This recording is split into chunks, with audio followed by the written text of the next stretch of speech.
세계 랭킹은 여전히 30위권인데 선수들은 8억씩 받습니다. 이게 말이 되나요? 김연경 한 명으로 버텼던 한국 여자 배구는 김연경이 떠난 뒤 연봉은 더 올라갔습니다. 이번에 공개된 연봉표를 보면 팬들이 왜 화가 났는지 충분히 알 수 있죠.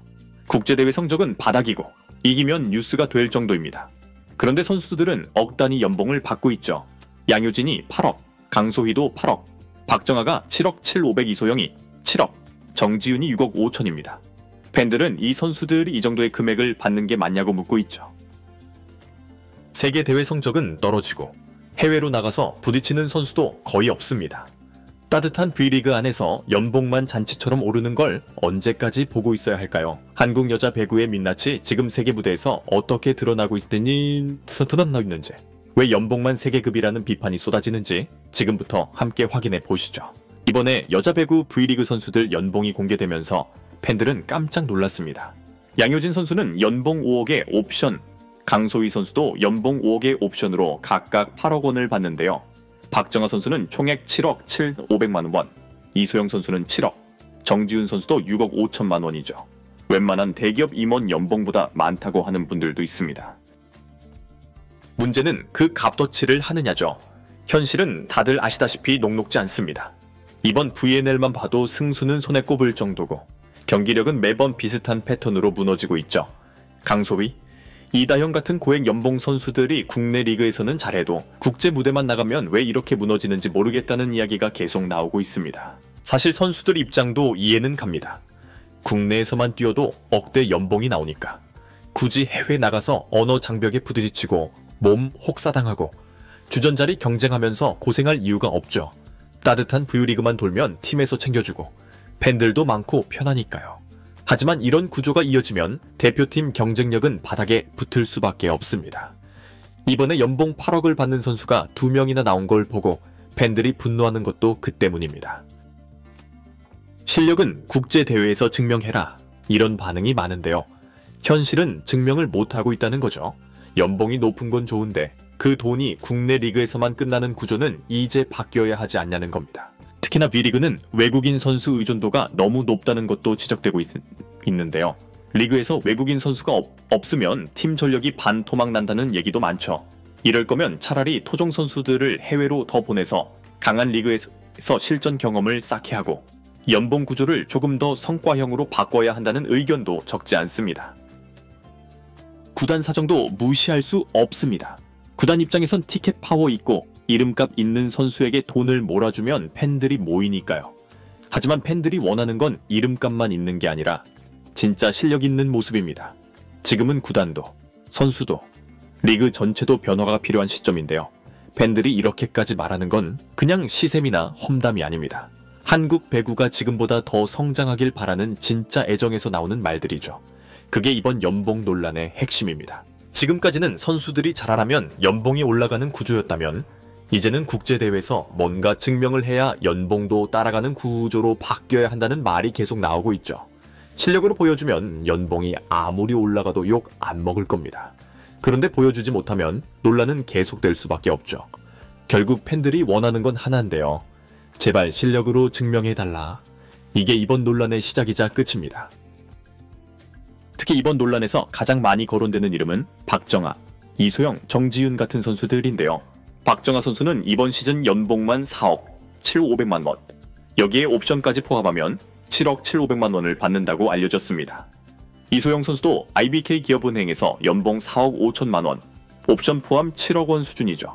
정지훈 선수도 아직 어린 나이지만 연봉 4억 5천만 원의 옵션까지 하면 6억 5천만 원이 됩니다.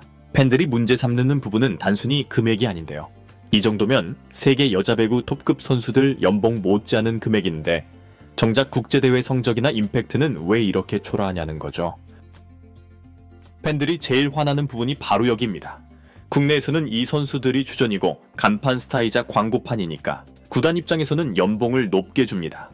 그런데 정작 대표팀에서는 강팀을 만나면 결정적일 때 무너지거나 리시브 불안, 공격 범실 같은 게 계속 반복되고 있죠. 박정아 선수는 특히 2022 도쿄 올림픽 때 주목받았던 선수인데요. 문제는 그 뒤로 리그에서 보여준 모습이 몸값만큼 만족스럽지 못했다는 겁니다. 페퍼저축은행으로 이적하면서 연봉만 4억 7,500만 원의 옵션까지 하면 7억 7,500만 원을 받는데 정작 리그 순위나 팀 성적은 팬들 기대에 크게 못 미쳤죠. 공격 성공률이나 결정적인 순간에 한 방이 예전 같지 않다는 이야기도 계속 나오고 있습니다. 이소영 선수도 마찬가지입니다. IBK 기업은행의 간판 선수라 불리고 있지만 연봉 4억 5천만 원, 옵션 포함 7억 원에 걸맞은 압도적인 존재감을 보여줬느냐 하면 고개를 갸우뚱하는 팬들이 많죠.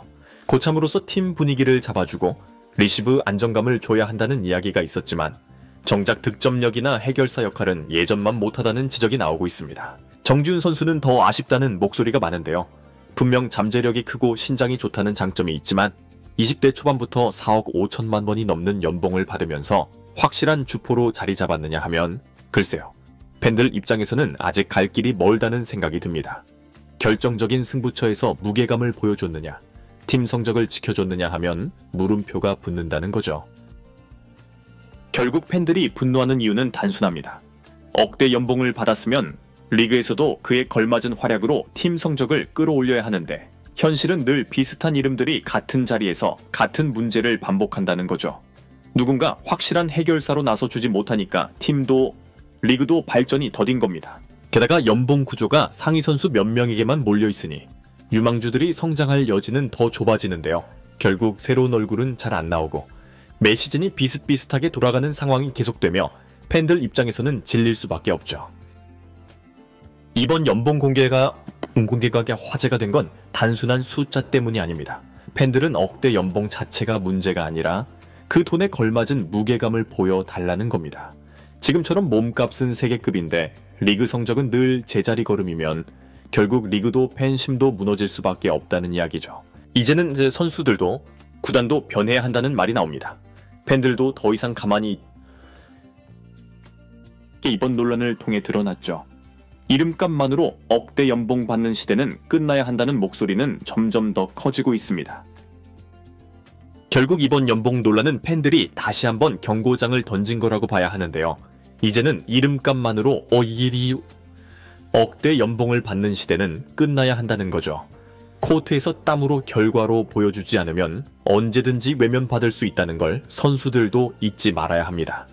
팬들이 바라는 건 그저 하나입니다.